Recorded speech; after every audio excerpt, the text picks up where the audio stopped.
আমি শুক্রবার আর ইচ্ছাটা গোসলই করি না।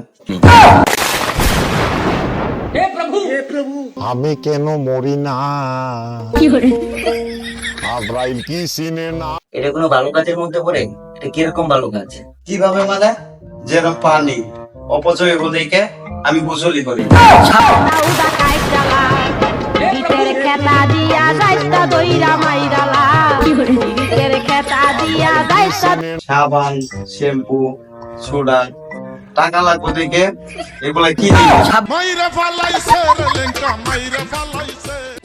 এক জামা কাপড় পরে থাকি, এক শুক্রবারে গোসল করে জামা কাপড় পরি, আবার আরেক শুক্রবারে গোসল করার পরে জামা কাপড় পাল্টাই। এই জামা কাপড় খুলে রাখি না কেন জানেন? এই জামা কাপড় খুলে রাখলে বন্ধ হয়ে যায়। জামা কাপড় খুলে রাখি।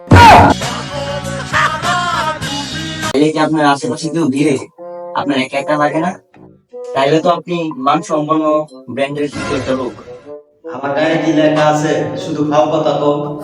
আজকাল যুগে স্মার্ট হইতে হইলে গোসল করা লাগে। আমি কোনো বাইচা নাই, মরে গেছি। প্রথমেই কইলাম আমার মতো যদি সবাই হইতো তাহলে সবকিছু অপচয় হতো। ভাগের এক ভাগ পানি পাইছে না, 7 ভাগের 1 ভাগ সাবান, তেল, শ্যাম্পু, সোডা পাইছে যায় না।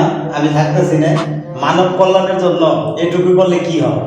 এই ভাবো, মানুষ যত কাছে আসবে তত রূপবে সরাই অন্য দেশে লোহাও বাসে।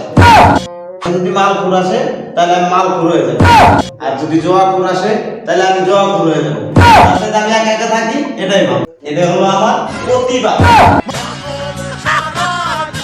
মাইরা ফালাইছে রে লেঙ্কা, মাইরা ফালাইছে।